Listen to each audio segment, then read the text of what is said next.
Hello, how are you? Okay, so that was a cat, by the way. Sorry. It's jumping up at the wall because there's a feather there. Anyway, so I asked somebody, I can't remember why I did it, honestly, but then I asked people if they had questions about me, and then I promptly didn't look at YouTube for a month. So now I'm back and I'm going to answer some of those questions that people put on, and there's quite a few, so I'm going to rattle through them. One was from Emma, said, have you been on a run since recovering? Yes, I have. It's not my favourite thing to do. I sometimes, with the horses that I ride, and I have a couple of young stallions, and they can be a little bit challenging, and especially one of them I'm getting him fit to start doing eventing with. And so my cardiovascular fitness has to be there in order to keep up with them. I don't, when I had an eating disorder, I used to run for hours. I can't even fathom doing that. I might do something like 15-minute run around the block if I think, oh, I need to get my cardio levels up. But it's not something that I necessarily, I don't hate it. I couldn't do it for a long time. The thought of that makes me feel slightly nauseous, like running for more than that. I don't probably do it as often as I should in order to actually get my cardio where it needs to be. But yeah, but I'd say that for me, that sort of thing now is just like it would be for a person that's never had an eating disorder. You sort of think like, oh, something will happen. I'll go ride cross country or something, and I'll find it physically quite challenging, and I'll think, oh, I should definitely do some more little runs and get my cardio up, and then I just don't. And so, whereas, before when I had an eating disorder, I'd obsess over it. And, sometimes I'll even think, oh, okay, right, I'll go for a little run on Tuesday. And then Tuesday will come and Tuesday will go. And on Thursday, I'll be like, did I go for a run on Tuesday? And then I realise that I didn't. And I'd completely forgotten about it. And that, to me, is a beautiful thing, that my mind can do that about exercise, about something it used to be so obsessive about. Anyway, what's the next question? How do you like living in the States compared to Europe? Would you ever move back? I would. I miss England. I miss the culture in England. I miss English people. I find Americans a little bit difficult, and that's probably more to do with me than to do with them. And I find the lack of sort of sense of humour and all those things. They're quite literal, a lot of them. They're quite passive aggressive, a lot of them, and I'm none of those things. And so I'd move back. I miss the pubs. I miss being able to ride a horse to the pub. I miss the open space. You do not appreciate your footpaths. There aren't footpaths around here. You can't just walk anywhere. You can walk down the side of a busy road. You can't just walk on land. It's all private property. And so I miss the footpaths. I really miss that. I miss the land. I miss the smell of the earth. I miss a lot of things about England. I go back about once a year. I would move back, but we can achieve more here in terms of quality of life, unfortunately, which is why we're here still. I do like it here. The weather is more extreme, so in Colorado there's a lot of sun, but it's almost like this extreme sun. Sometimes I'm just like, I'm so done with the sun. Please, can we have an overcast day?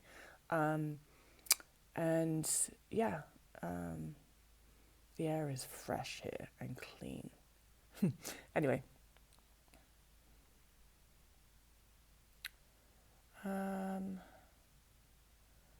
How often do you come back and visit the UK? I just did that. Is there anything you found out about yourself during the years you've suffered from anorexia? Oh my God, a lot. I don't even know where to start with that question. What I think the main thing that I found out about myself is that when I had anorexia, I didn't like myself very much. And I'm not saying that from a touchy-feely sort of point of view. You have to love yourself. That's not what I'm really getting at. I mean, I just didn't like myself. I was not very fun. It wasn't very fun to be me. It was just shit to be me. And I guess the reason I didn't like myself is because there wasn't much in there. I was like a machine that just got up and did the same things every day and ate the same things, that was operating in my sympathetic nervous system. And we're not very nice when we're in our sympathetic nervous system. We're kind of crazy. There wasn't much to like, honestly. And I don't think that says much about me as a person. I just think that says a lot about when you have an eating disorder. And when I recovered, I realised that I really do like myself. And that It's a kind of strange thing to say. People don't say that very often. But I do. I like my sense of humour. I like my brain. I like how my brain works things out. I like my confidence. I like the way that I am when I'm with my friends. Um, I like the way that I am when I'm with my husband. I like the way I am when I'm with my animals. And that's a really wonderful thing to learn about yourself. Anyway, next question.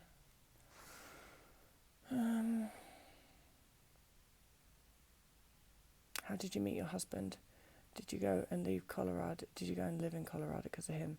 We actually moved to Colorado because of me. I was sick of the rain in England, which is odd because it never rains here, and now I'm sick of it not raining. But you can't win, can you? We met at... do you remember when the smoking ban came in the UK? I know it was June 30th. I forget which year. I mean, honestly, that's how awful I am. I forget which year I met my husband, but it was whatever year the smoking ban came in. And we were both invited to a mutual friend's party, and that's how we met. He is American, but he'd been living in England since he was 15.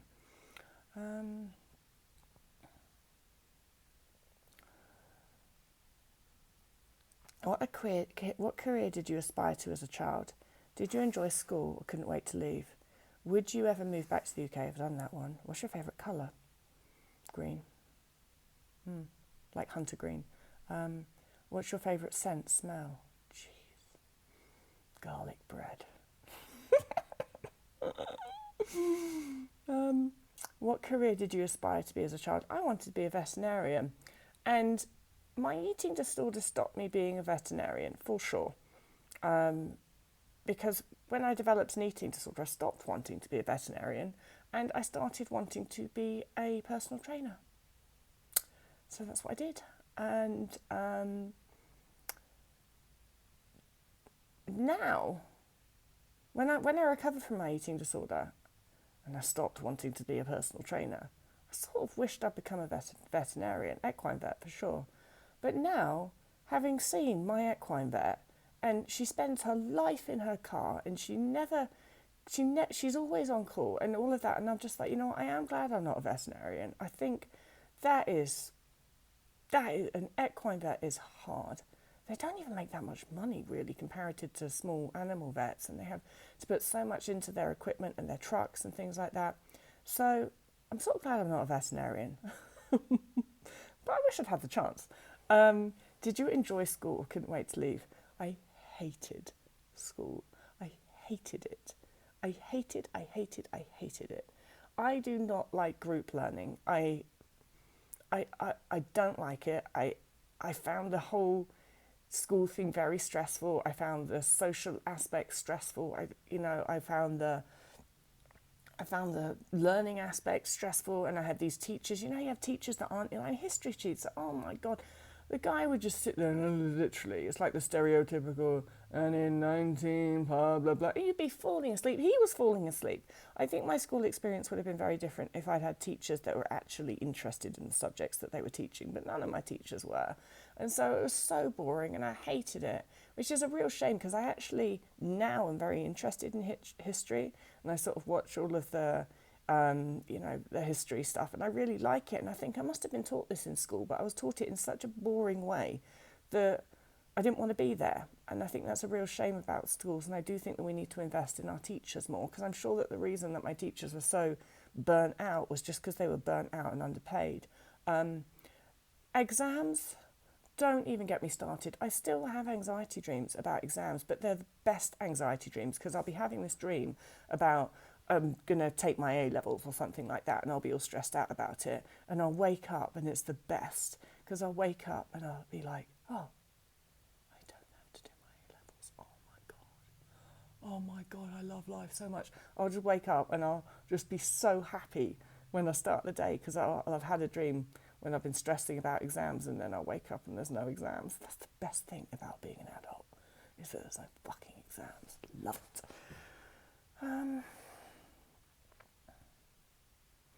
How did you come up with the idea to have so many animals, and how do you manage to care for them? I have always been obsessed with horses. when I was a child, it was funny, when I had an eating disorder, I'd sit there in the evening and flick through cookbooks because I was obsessed with food. When I was a child, I'd sit there, I had these big books, and the books were all the different breeds of horses in the world, and there'd be a page for each breed, and they'd all be different colours, and I would just flick through that book, and I'd imagine that I'd have all of these different breeds of horses, and I'd have my own farm and things like that. So from as early as I can remember, I have wanted to do that. How do I manage to care for them? I run run a horse boarding business, which means that I have a property and people pay me to be able to board their horse on the property, and that pays for staff. And so I have 2 live-in guys who do the day-to-day care of the horses and stuff and help me with that. I do my own broodmare herd, and so my broodmare herd is right up here close to my house, and that means that in foaling season, which is in May and June, I don't get any sleep really, because I go and sleep in the shed with them, waiting for somebody to drop a foal. But yeah, I do have help with the day-to-day running of the boarding facility. Do you sometimes regret living on a farm? I mean, I do sometimes. I can't just be like, oh, let's go away for the weekend. I can't do that, but not really, because then I think, well, where would I want to go? I don't know.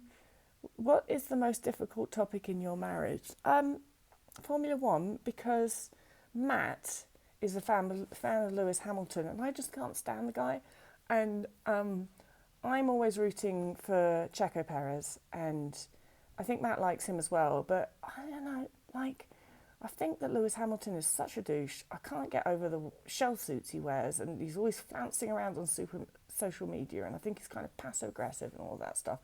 And I know I should support him because he's British, but I just don't, okay? And so in the 2021 season, I was rooting for Max Verstappen, and if anybody watches Formula One, you will know that the Abu Dhabi Grand Prix, the one right at the end, was history-making. And Matt wanted Lewis to win, and I wanted Matt Verstappen to win. And anyway,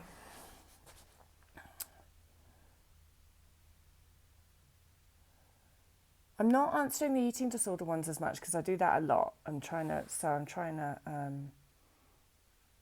top 3 lessons you've learned in your life not related to eating disorders. Oh, geez. Okay. I don't know. I'm just going to say some things, though. I think that people need to spend more time outdoors. I don't necessarily mean exercising outdoors. I just mean being outdoors.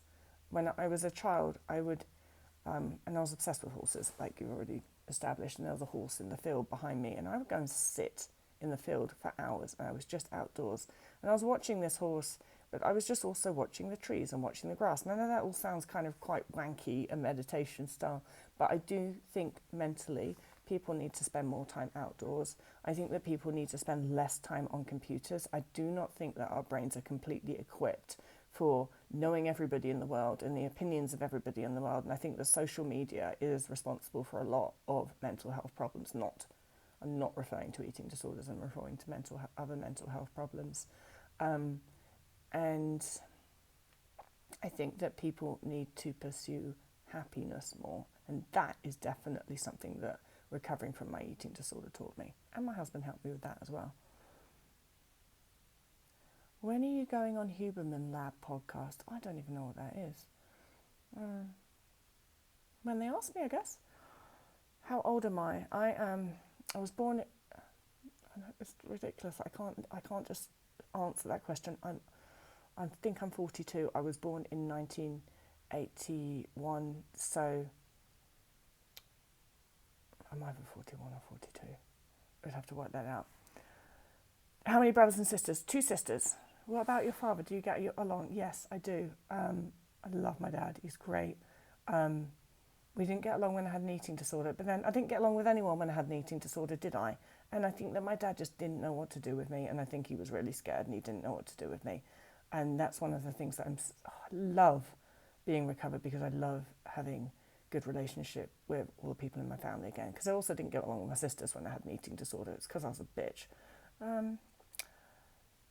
Can you talk about your decision not to have kids? I find it difficult to know if it's me that truly doesn't want kids or it's my eating disorder related fear that just hijacks everything. Ah, I've never wanted to have kids, so that's an easy one for me.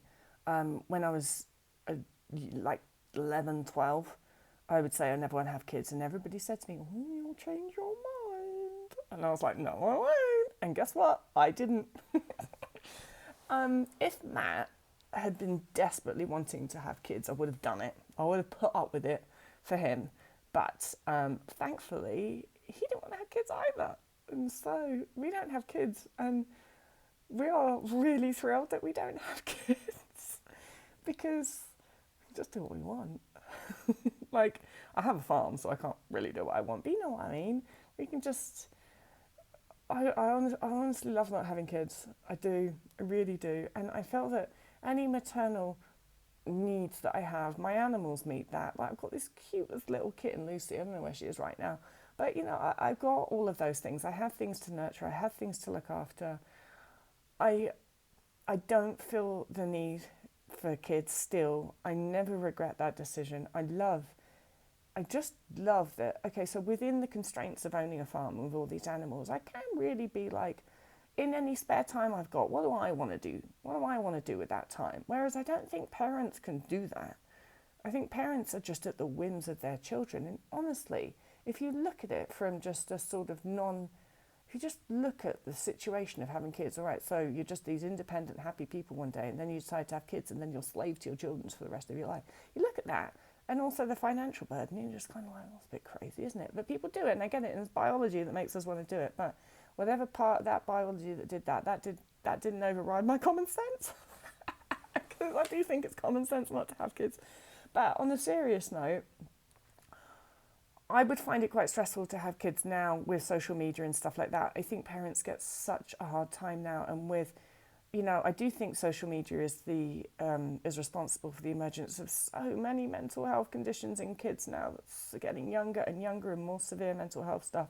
And I have seen so many of my friends that are parents go through so much with their kids on sort of just being bullied at school and being suicidal because of X, Y, like just horrible, horrible shit.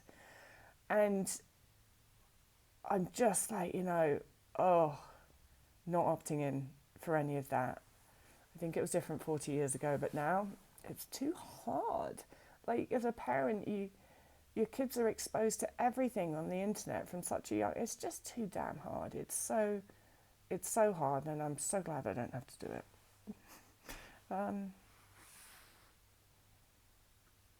What's your favourite memory you go back to often? Getting my first pony. What moment changed your life? Oh God, I don't know. I can't answer big questions like that. Plenty of moments changed my life. You know, when I met Matt, that changed my life, but I didn't know that at the time. I didn't even like him that much, so, you know, it's not like that moment changed my life. Recently, I would say the moment that's most changed my life is when I had my stallions inspected for breed inspections and they both got class 1. So happy. What character trait do you like about myself? My sense of humour. I've got a good sense of humour. I crack myself up.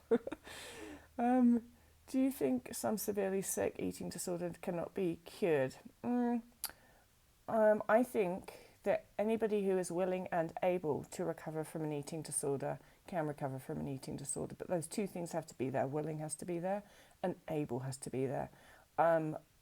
Very rarely I have known of people who have not been able to, and that might be because their mental capacity to sort of really execute what they need to do in terms of neural rewiring has been so ravished by an eating disorder that they're just not able to do that. More often I meet people that are not willing to, and that's a completely different kettle of fish. That's not meaning that they can't, it just means that they won't. Do you enjoy watching TV shows in the evenings or on days off? Yeah, I'm really bad at that. So I love period dramas. And like I said, I'm kind of interested in history now. So now I've been watching, there are things like, what's it called? There's one that's about Queen Victoria that I was watching that I found that super interesting. But like they make it kind of cool and like modern day, like she's kind of sassy. It's not like your old boring history teacher sitting there and talking you through it. And then there's like one about Henry VIII, and like you always think of Henry VIII as this fat old man, but the one I forget what that one was called, and they sort of had him as a young Henry VIII, and he was kind of cute. So it's like a completely different spin on Henry VIII. Um, and yeah, I do, because I watch a lot of stuff in the evening. So Matt and I have stuff that we watch together. What are we watching at the moment? We were watching Drive to Survive. We're in Formula One season now, so I spend a lot of time watching. I watch everything. I watch the qualifying. I watch the practice sessions for Formula One, and of course I watch the race. And so we do a lot of watching that stuff. And what else have we watched? So I've been watching, what's that one with the one with the zombies that's not really about zombies? The Last of Us. Been starting watching that, but I don't do zombie stuff. But this is all right because there's not too many zombies in it. I hate zombie films. Like Matt's really into it, zombies and vampires and stuff. I'm like, no, God's sake, it's so stupid. But I love a good period drama, really do. Anything funny? We've been watching Derry Girls recently. There was a new season of that out. Love it. I do tend to prefer to watch British stuff. I just do. I get sick of. I listen to American accents all day, every day, so I get sick of that. And I do like to watch British stuff. But yeah, no, I do. I watch a lot, and not just in the evening either. Like if I get a break during the day, I've got my iPad and I sort of watch something, just random stuff. I'll sort of watch whatever Netflix suggests. I'm watching Jerry Maguire at the moment. I don't even know why, but anyway. Having studied psychology, how has this shaped your understanding of eating disorders? Not at all. They teach you a load of shit in A-level psychology. Or put it another way, has your undergraduate of eating disorders, I don't have an undergraduate of eating disorders, shaped your understanding of psychology? Oh yeah, I see what you've done there. I sort of do have an undergraduate of eating disorders. Shaped your understanding of psychology? Absolutely. Oh, you've just put that you meant understanding of eating disorders shaped your understanding of psychology. Absolutely. It made me realise that they don't teach you anything relevant or even true in A-level psychology, which is really sad and needs to change. Were you very isolated during your eating disorder? Yes. Did you experience social anxiety? No. Well, I didn't experience social anxiety from the social point of view. I experienced social anxiety because there might be food present, so it's not really about social anxiety. I haven't really ever struggled with social anxiety. Sometimes I think maybe I should, but I haven't. I'm a confident person overall, honestly, and so that's not been an issue for me. But of course, when I had an eating disorder, I didn't want to do anything social because I was always afraid that people would bring up food, because often they do. And so I didn't really socialise very much. I was also just a bitch and miserable all the time, grumpy, hangry. So I think I look back and some of my friends really did continue to try with me the whole way through my eating disorder. And I look back and I think they're absolute bloody saints, because I was absolutely vile. And, you know, some of my friends that I'm still friends with, they just really kept trying, and I shut everybody out, but they just still kept trying, which I think is incredible. People are amazing.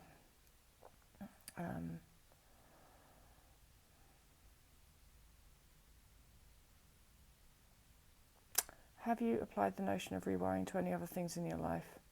And do you find observing animal behaviour, your horse, etc., to be particularly helpful in helping you understand human behaviour? Yep. Have you applied the notion of rewiring to other things in your life? I have. I'm just trying to think of an example. I think most of it was eating disorder related, but some of it is social related as well. And sometimes I noticed that I could be defensive. I used to find that, especially in social situations, in things that I felt competitive about. So not necessarily like with my friends, but if I was in sort of like a more career-based, I used to work in marketing, so say in my office, I was competitive. I'd be competitive really with other members of my team, and that would make me just be more defensive. And I had to have a look at that and be like, you know, sometimes I just feel I just don't like that person. And I'd sort of be a bit bitchy to them. And then I'd look at that and be like, well, why don't I like that person? I sort of worked out, I don't like that person because I see them as a threat. I see them as a competition. And I sort of had to rewire that shit and be like, who gives a fuck anyway? I'm marketing an app for an iPhone that I don't even care that much about. So why do I feel competitive about it? I mean, honestly. And so I just had to notice myself doing that. I had to apply some rewiring to that, and was able to successfully, which resulted in me being less of a bitch to my teammates. I mean, some of them were really annoying anyway. I didn't like them that much. So anyway, the animal question. Where's the animal question? Do you find observing animal behaviour to be particularly helpful to understand human behaviour? I do. I think that watching animals can help us come back to what we really are, which is mammals. We are mammals, and I think we get so in our heads, and especially now that people just look at computer screens all day and are on social media all day, and all of that is head stuff. It's head stuff. It's head stuff. Being around animals can help you get back in your body, and we get all these lofty ideas about ourselves and all of these morals and values and things like that, which is all very well. But then, I watch animals interact and they are so blatantly honest with their communication, and it's okay. So horses in the herd in the field, I've got three different herds of geldings, and they all just get on. They're all friends. But then one of them will do something that will piss the other one up, and the one that's pissed off will go at that gelding, teeth blazed, ears back, basically saying, fuck off. And they can do that, and then 5 seconds later, it's all friends again. And that's just very direct and honest communication. And the horse that got told to fuck off doesn't hold a grudge. It usually goes, yeah, it probably needed to be told off. And, they just all go back to being friends. And I think that animals are a lot more honest in their communication, and then they don't hold grudges, and they can get on with things. And I really like that about animals. And I think that people that don't deal with animals, and when I say don't deal with animals, you might have a cat or a dog in your house, but you're not really dealing with herds of animals, different species of animals all in the same place.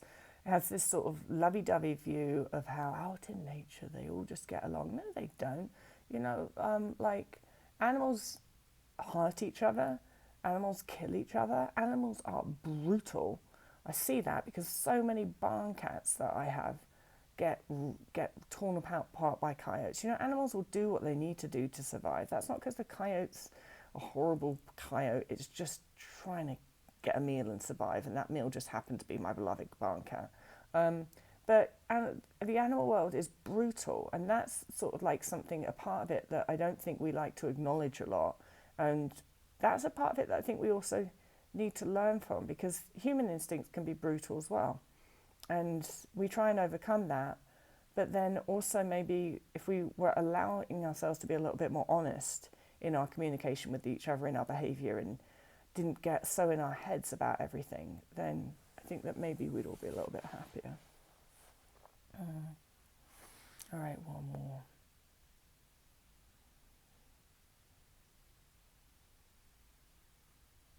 What's the quality you admire most about yourself and others? Who was your first pet? My first thing that I'll say is kind of like honesty, brutal honesty. Like, I like that I don't beat around the bush. I just can't be bothered. I don't think I could do it if I tried. I can do it if I tried, actually. In any circumstance or place when I've had to do it, like when I used to work in marketing. Oh, I hated that, honestly. It was really good money, but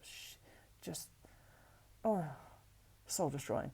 But in that sort of environment, when I was working for an American tech company, and they're all so PC over here, and I really had to watch what I was saying the whole time. I really couldn't say what I thought. Somebody would say it was just a stupid idea, and I think, that's a stupid idea. But I couldn't just say, that's a stupid idea. I had to be like, oh, that's an interesting idea. Let's think about that, and, let's explore that. That's what I had to do when I was in, like, that sort of environment. And I'm not very good at it. And then, I can do it when I'm really concentrating. But then every now and then it would just come out and I'd be like, that's a stupid idea. And then everybody would be, oh, can't believe you said that. Send you to HR. I can't remember what I was saying about it. I don't like myself when I have to be like that. It's sort of, it's all disingenuous, and it's just so tiring. Um, and so I like that I am brutally honest. I love that I'm confident. I don't know how that came from it. My mum's not particularly confident. I always have been. I love that. And I think that that is a quality that a lot of people just really, really, really need to work on. Remember, you can rewire anything. And so being confident gives you so much in life. And I do think it is something that you can find if you don't necessarily have it. And the quality that I admire most in others is I love people with a good sense of humour. I do. I think that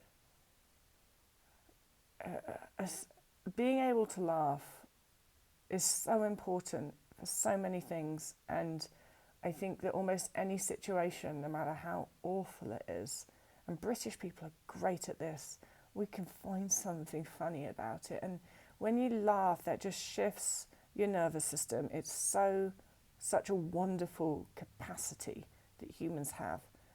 So I love people that got a sense of humour.